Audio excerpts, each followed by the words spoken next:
बच्चों, आज हम आपके सामने पर्यावरण भूगोल का बीए फर्स्ट ईयर का टॉपिक लेके आए हैं। चैप्टर 2, पर्यावरण की अवधारणा एवं प्रकार, concept and types of the environment. पर्यावरण की परिभाषा। पार्क के अनुसार पर्यावरण उन दशाओं का योग कहलाता है जो मानव को निश्चित समयावधि में नियत स्थान पर आवृत करती है। कौन सी दशाएं हैं? उन दशाओं का योग है जो मानव को एक निश्चित समयावधि में नियत स्थान पर आवृत करती है, कि जिसका समय निश्चित होता है और मानव उसके अनुसार क्रिया करता है या उसे निश्चित स्थान पर आवृत रहता है कि मैं ये वाली क्रिया हो रही है इस समय के अनुसार, तो मैं इस समय ये वाला काम करना चाहिए। ठीक है, एक मानव को निश्चित दिशा देती है। ठीक है। विश्व शब्दकोश के अनुसार, द यूनिवर्सल इंसाइक्लोपीडिया के अनुसार है, पर्यावरण उन सभी दशाओं, प्रणालियों तथा प्रभावों का योग है जो जीवों व उनकी प्रजाति के विकास, जीवन या मृत्यु को प्रभावित करता है। तो पर्यावरण के अंतर्गत वो सभी दशाएं बताई गई है इसमें, जिसमें प्रणाली तथा प्रभावों का योग है। इसका प्रणालियों और प्रभावों का योग है जो जीवों व उनकी प्रजातियों के विकास, जब शुरू से एक बीज होता है, उससे लेकर बड़ा होता है, ये वयस्क होता है, फिर एंड में उसकी मृत्यु हो जाती है। तो ये जीवों के साथ भी होता है, पेड़ पौधों के साथ भी होता है। ठीक है। तो उन सभी दशाओं और प्रणालियों का प्रभाव ये हो गई है, जो जिसमें क्या होता है, जीव और उनकी प्रजातियों के विकास, जीवन एवं मृत्यु को प्रभावित करता है। जैसे जीव जंतु, एक छोटा सा जीव होता है, फिर किस प्रकार वो एक उसकी प्रजाति में शामिल होता है और उस पे प्रजातियों के गुण और दोष जो होते हैं वो सब पाए जाते हैं। और बालक से वयस्क होता है, वयस्क से प्रौढ़ होता है, प्रौढ़ से एंड में मृत्यु को प्राप्त हो जाता है। तो वो सारी बात इसके अंतर्गत पाई जाती है। डॉक्टर डेविस के अनुसार, मनुष्य के संबंध में पर्यावरण से अभिप्राय भूतल पर मानव के चारों ओर फैले उन सभी भौतिक स्वरूपों से है जिनसे वह निरंतर प्रभावित होता रहता है। मनुष्य के संबंध में पर्यावरण से अभिप्राय, यानी कि पर्यावरण से क्या अभिप्राय है कि भूतल पर मानव के चारों ओर, मानव जो है, मनुष्य है, जीव है, इसके चारों ओर फैले उन सभी भौतिक स्वरूपों से है। जो भी भौतिक स्वरूप से हमें पता है, पर्वत, पठार, मैदान, नदियाँ और भी जो वातावरण मौजूद है, जिनसे वह निरंतर प्रभावित होता रहता है। ऐसा वातावरण जिससे मनुष्य निरंतर प्रभावित होता रहता है और मनुष्य के आसपास भूतल पर फैला हुआ है। अगला है पर्यावरण के तत्व, एलिमेंट्स ऑफ द इन्वायरमेंट। मनुष्य को प्रभावित करने वाले बाह्य बलों या परिस्थिति को पर्यावरण के तत्व या घटक कहते हैं। किसको? मनुष्य जिसके द्वारा प्रभावित होता है। और कौन से होते हैं? बाह्य बलों या परिस्थिति को। ऐसे बाह्य बल जिनके द्वारा मनुष्य, यदि बारिश बहुत तेज आ रही है तो मनुष्य उससे प्रभावित होगा डेफिनेट। यदि वो बाहर है, घर में है तो नहीं भीगेगा, बाहर चला गया तो वो अक्सर भीग जाएगा। तो या फिर क्या करेगा वो उसके लिए कि उससे बचने के लिए रेनकोट वगैरह का इस्तेमाल करेगा। तो वो मानव है जो बाह्य बल की जो शक्ति है उसके द्वारा प्रभावित हो रहा है। सामान्य तत्वों को 3 भागों में वर्गीकृत किया गया है। जलवायु भी है, जैसे कि वर्षा, तापमान, आर्द्रता और हवा। मृदा, मृदा नमी, मृदा तापमान, मृदा के जैव तत्व, जैव, जीव जंतु और वनस्पति वर्ग। सामान्य रूप से अधिकांश भूगोलवेत्ताओं द्वारा निम्नलिखित तत्वों को सम्मिलित किया गया है। जैसे अवस्थिति, सबसे पहले ये डिपेंड करता है कि वहाँ स्थिति कैसी है, उसकी लोकेशन कैसी है। अवस्थिति भी जो होती है, एक तो ज्यामितीय अवस्थिति होती है, ज्योमेट्रिक लोकेशन होती है, एक समुद्र की या स्थलीय अ, अवस्थिति होती है, यानी कि ओशनिक एंड कॉन्टिनेंटल लोकेशन। अगला होता है निकटवर्ती देशों के संदर्भ में अवस्थिति, विजिनल लोकेशन, यानी कि निकटवर्ती देश के संदर्भ में हमारी क्या स्थिति है, किस जगह पे हम स्थापित हैं, हमारा देश स्थापित है या हमारी जो जगह है, स्थान है, वो स्थापित है। तो और निकटवर्ती देशों का उस पर क्या प्रभाव पड़ता है। अगला है उच्चावच, यानी कि रिलीफ, जलवायु, क्लाइमेट, प्राकृतिक वनस्पति, नेचुरल वेजिटेशन, जैविक कारक, बायोटिक फैक्टर्स। जैविक कारक में है मानव और अन्य जीव जंतु, मृदा कारक है और जल राशियां हैं, वाटर बॉडीज। पहला पॉइंट कहते हैं हम अवस्थिति, यानी कि लोकेशन। हंटिंगटन महोदय द्वारा ग्लोब पर किसी देश की अवस्थिति उस देश के भूगोल को समझने की कुंजी है। क्या है हंटिंगटन महोदय ने क्या कहा है? ग्लोब पर किसी देश की अवस्थिति उस देश के भूगोल को समझने के लिए कुंजी है। ठीक है, अब पढ़ते हैं इसकी स्थिति में डिटेल में। ज्यामितीय अवस्थिति। बोधिन ने कहा है कि उत्तरी क्षेत्रों के मनुष्य शारीरिक शक्ति संपन्न एवं दक्षिणी क्षेत्रों के तकनीकी ज्ञान में एवं उच्च व्यवसायी हैं। क्या बता रहे हैं कि जो उत्तरी क्षेत्र के लोग हैं वो कैसे होते हैं? शारीरिक रूप से संपन्न होते हैं, बलशाली होते हैं। लेकिन जो दक्षिणी क्षेत्र के जो लोग होते हैं वो कैसे होते हैं? टेक्नोलॉजी के माध्यम से टेक्नोलॉजी का ज्ञान होता है उनको और उच्च व्यवसायी होते हैं। जबकि मध्यवर्ती क्षेत्र के मनुष्य राजनीति के नियंत्रण में श्रेष्ठ माने गए हैं। और मध्यवर्ती क्षेत्र के लोग कैसे होते हैं? वो राजनीति में ज्यादा परफेक्ट होते हैं। सामुद्रिक एवं स्थलीय स्थिति। मेरीलाइन एंड कॉन्टिनेंटल लोकेशन। सामुद्रिक स्थिति को चार भागों में वर्गीकृत किया गया है। एक सागरीय स्थिति, Romania, Bulgaria, Iran, Pakistan, Bangladesh आदि। तो एक सागरीय स्थिति में है ये। और द्विसागरीय स्थिति पे है Italy, Bharat, Chile, Spain, Greece आदि। और तीन सागरीय स्थिति पे है कनाडा, फ्रांस, टर्की। तथा बहुसागरीय द्वीपीय स्थिति पे है ग्रेट ब्रिटेन और जापान आदि। स्थलीय महाद्वीपीय स्थिति में समुद्र से किसी भी प्रकार का संबंध नहीं होता है। इसमें राज्य स्थल आवृत होते हैं जिसे आंतरिक स्थिति कहते हैं। निकटवर्ती देशों के संदर्भ में स्थिति। वल्केन वर्ग ने लिखा है कि राज्य के समीप स्थित प्रदेशों की संख्या एवं प्रकार क्या है, इसका प्रभाव राज्य के विकास पर पड़ता है। दूसरा पॉइंट था इसमें उच्चावच रिलीफ। धरातलीय भू आकृतियों को मुख्य रूप से तीन भागों में वर्गीकृत किया जा सकता है: पर्वत, पठार और मैदान।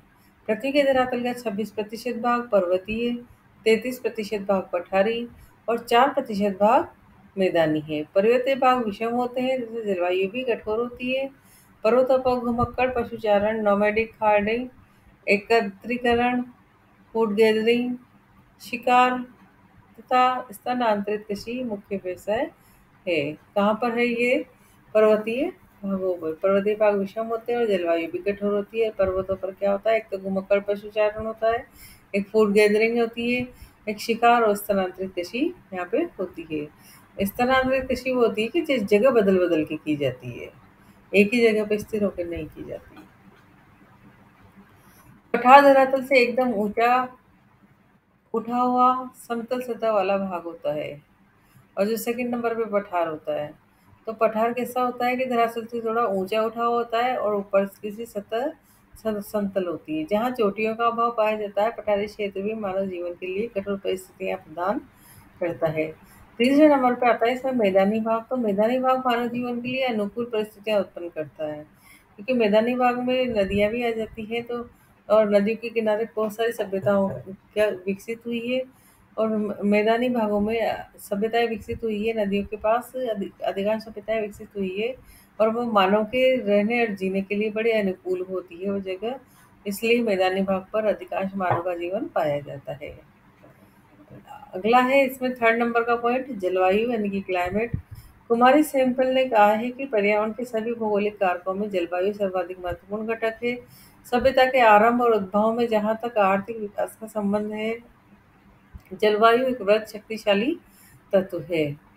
क्या है? कुमारी सैंपल ने क्या कहा है कि पर्यावरण के सभी भौगोलिक कारकों में जलवायु, जितने भी भौगोलिक कारक है उसमें जलवायु सर्वाधिक महत्वपूर्ण होती है। क्योंकि सभ्यता के आरंभ और उद्भव में जहाँ तक आर्थिक विकास का संबंध रहता है, जलवायु एक वृहत शक्तिशाली तत्व है। आर्थिक विकास का संबंध जलवायु से इस प्रकार है कि यदि जैसे किसान है तो कृषि की उपज प्राप्त करके अपने उपज प्राप्त करके उसको एक निश्चित मौसम में उसे उसको काट के फसल इकट्ठी करके और फिर उसे कहाँ ले जाता है?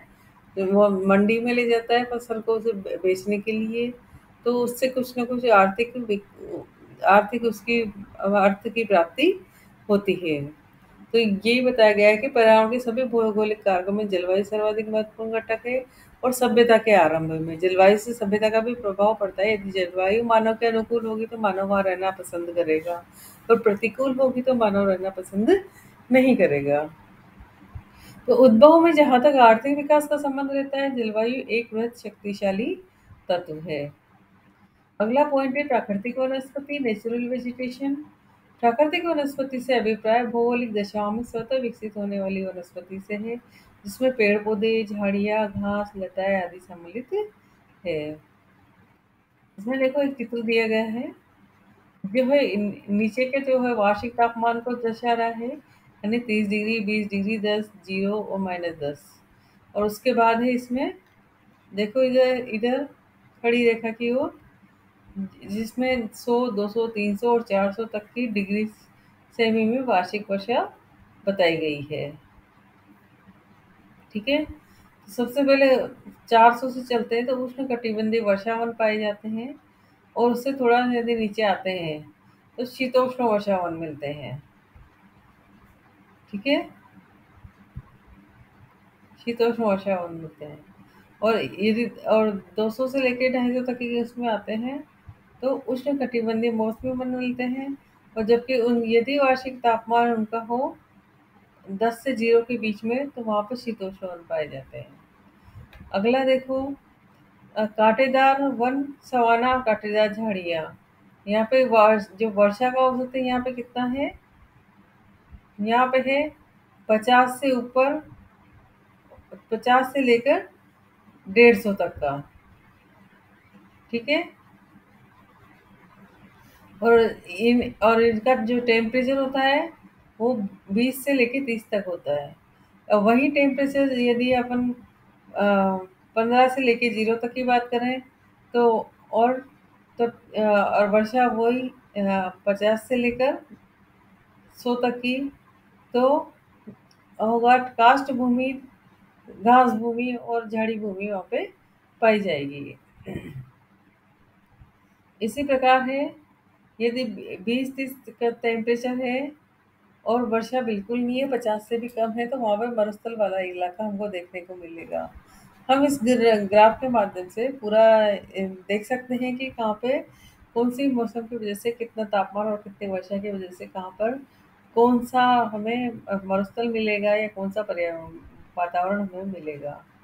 तो अगला है जीरो से लेकर -10 तक में जो कंडीशन आई है, और बारिश है ये यहाँ पे 50 से लेकर 150, 200 तक की, तो वो है टेगा। ठीक है ना। और इधर इधर चलते हैं हम आगे, तो टुंड्रा वन पाए जाते हैं, यहाँ पर टेम्परेचर बिल्कुल कम है, यहाँ माइनस में टेम्परेचर है, -10 टेम्परेचर देख रहे हैं हम यहाँ पे। और वार्षिक वर्षा भी यहाँ पे कम पाई जा रही है। तो यहाँ पे कौन सा है, टुंड्रा, टुंड्रा वनस्पति है, टुंड्रा टाइप के लोग वहाँ पे मिलते हैं, एस्किमो बालक। ठीक है, टुंड्रा वन वहाँ पे मिलेंगे। अगला जो पॉइंट है वो है जैविक कारक, बायोटिक फैक्टर। इसमें पहला है वनों के जंतु, जैसे कि वानर, छिपकली, मगरमच्छ, हाथी, हिरण। और घास भूमि के जंतु कौन कौन से हैं, नीलगाय, जंगली भैंसा। मरुस्थलों के जंतु है खरगोश, लोमड़ी, सर्प, ऊंट, गधे, बकरी। टुंड्रा के जंतु है ध्रुवीय भालू, कुत्ते, रेंडियर आदि। मृदा कारक, एडियाफिक फैक्टर्स। मृदा धरातली सतह का वो ऊपरी आवरण है जो कुछ सेंटीमीटर से लेकर 1-2 मीटर तक गहरी होती है। मृदा की रचना मूल पदार्थ में यानी कि पेरेंट मटेरियल में परिवर्तनों के परिणाम स्वरूप होती है, जो विभिन्न प्रकार की जलवायु में जैविक कारकों के संपर्क से एक निश्चित अवधि में निर्मित होती है।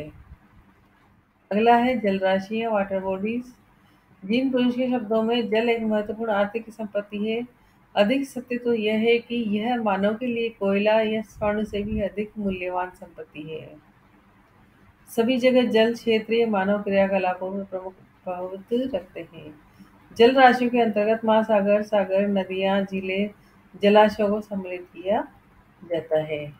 मुझे उम्मीद है आपको चैप्टर समझ में आ गया होगा। हमारे चैनल को लाइक शेयर एंड सब्सक्राइब करें। धन्यवाद।